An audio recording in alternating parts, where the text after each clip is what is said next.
मुख्यमंत्री विजय आणि राहुल गांधी हे दोघंही मिळून राज्यसभेमध्ये भाजपचा खेळ संपवणार. कारण की काही दिवसातच राज्यसभेच्या 26 जागांसाठी निवडणूक होणार आहे.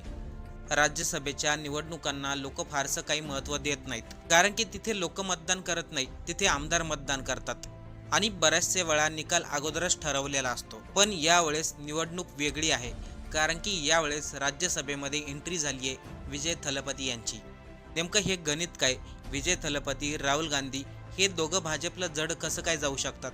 आणि जर राज्यसभेवरती भाजपच्या कमी जागा आल्या तर त्याचे काय परिणाम होतील, याची संपूर्ण सविस्तर माहिती आपण आजच्या व्हिडिओमधून पाहूया.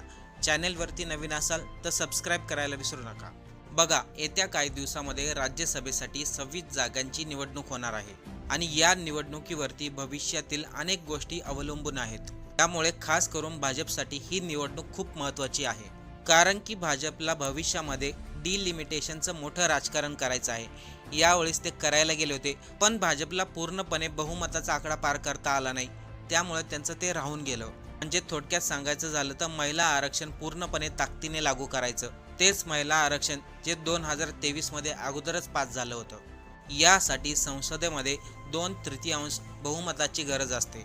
लोकसभेमध्ये भाजप मजबूत असलं तरी देखील राज्यसभा अजूनही भाजपसाठी पूर्णपणे सुरक्षित नाही आणि आता तर आणखीनच जास्त अवघड झालंय.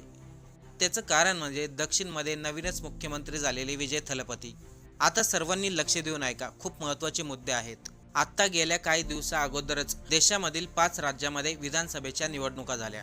त्या निवडणुकीने भारतीय राजकारणामध्ये मोठा भूकंप आणलाय, कारण की त्या झालेल्या निवडणुका फक्त सरकार बदलण्यापुरत्या मर्यादित नव्हत्या, तर त्या निवडणुका 2029ला येणाऱ्या लोकसभेच्या निवडणुका म्हणून पाहिल्या जात होत्या.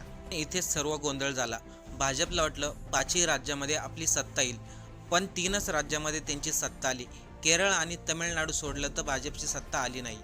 पण या विधानसभेच्या निवडणुकामधून एक विशेष गोष्ट घडली. भाजपच्या विरोधात एक नवीन चेहरा उभा राहिला, तो म्हणजे मुख्यमंत्री विजय जोसेफ. एकीकडे राहुल गांधी काँग्रेसचं हरवलेलं संख्याबळ परत मिळवण्याच्या तयारीत आहे, तर दुसरीकडे दक्षिण भारतामध्ये विजय हे भाजपचा विस्तार रोखण्यासाठी नवीन रणनीती आखताना दिसत आहेत. सर्वात अगोदर आपण मेन मुद्द्याबद्दल बोलूया. राज्यसभेच्या 26 जागांवरती निवडणूक होणार आहे आणि इथे विजय आणि राहुल गांधी भाजपचा खेळ कसं काय बिघडू शकतात. 26 जागांपैकी 18 जागा सध्या NDA कडे आहेत. काँग्रेस आणि त्यांच्या मित्रपक्षांच्या 5 जागा आहेत. उरलेल्या 3 जागा YSR काँग्रेसकडे आहेत. तसेच आंध्र प्रदेश, गुजरात, कर्नाटक या सर्वांमध्ये एक जागा आहे. राजस्थान आणि मध्य प्रदेशमध्ये 3 जागा आहेत. झारखंडमध्ये 2 जागा आहेत.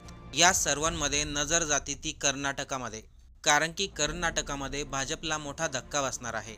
सध्याच्या परिस्थितीमध्ये कर्नाटकामध्ये राज्यसभेवरच्या 4 जागा रिक्त होणार आहे. त्या 4 जागांपैकी 2 जागा भाजपकडे आहेत, 1 जागा काँग्रेसकडे आहे, तर 1 जागा JDS कडे आहे. 2023 मध्ये काँग्रेसने कर्नाटकाची विधानसभा जिंकल्यानंतर भाजपची संख्याबळ कमी केलं आणि याचा थेट परिणाम आता राज्यसभेच्या निवडणुकांवरती होणार आहे. भाजपला कदाचित फक्त 1च जागा मिळू शकते आणि हे भाजपसाठी धोक्याची घंटा आहे, कारण की दक्षिण भारतामध्ये भाजपचा सर्वात मोठा आणि मजबूत किल्ला मानला जाणारा कर्नाटक आता पूर्णपणे भाजपच्या हातातून निसटला आहे.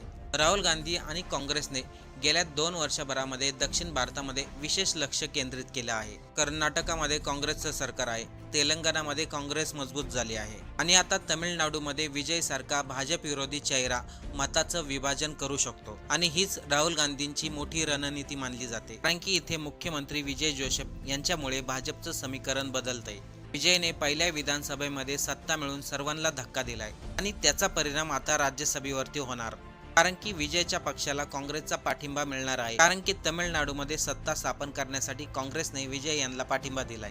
म्हणजे राज्यसभेमध्ये भाजप विरोधी आता मतांचं नवीन समीकरण तयार झालंय, कारण की दक्षिण भारतामध्ये भाजप अजून पूर्णपणे ताकदीने उभा राहू शकला नाही आणि आता विजय यांच्यासारखा लोकप्रिय चेहरा उभा राहिल्यामुळे भाजपला दक्षिण भारतामध्ये एंट्री घेणं खूप अवघड झालंय.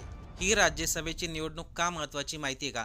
जर भाजपला याच्यामध्ये बहुमत मिळालं आणि त्यांच्या जास्त जागा आल्या तर डिलिमिटेशन होईल, महिला आरक्षण बिल पुन्हा एकदा पास होईल आणि त्या महिला आरक्षणाच्या बिलाखाली खासदारांची संख्या वाढवली जाईल. त्यामुळे ही राज्यसभा खूप महत्त्वाची आहे आणि इथं आता फक्त राहुल गांधी एकटे उभा नाहीत, समोर आहे तमिळनाडूचे मुख्यमंत्री विजय थलपती. आपल्याला काय वाटते, राज्यसभेमध्ये भाजपला जास्त जागा मिळू शकतात की काँग्रेस पक्षाला जास्त जागा मिळू शकतात? विजय यांच्या पाठिंब्यामुळे काही मोठा फरक पडेल का? कारण की तमिळनाडूमधून देखील 2 जागा राज्यसभेवरती जाणार आहेत आणि त्या दोन्ही जागा विजय यांच्या हातामध्ये, कारण की त्यांच्या आमदारांची संख्या जास्त आहे. साहजिकच त्यांचे आमदार त्यांच्याच व्यक्तीला निवडून देतील. मग ते काँग्रेसला पाठिंबा देत आहेत की भाजपला पाठिंबा देत आहेत? आपल्याला या सर्वांवरती काय वाटतं? आपलं मत कमेंट करून नक्की सांगा.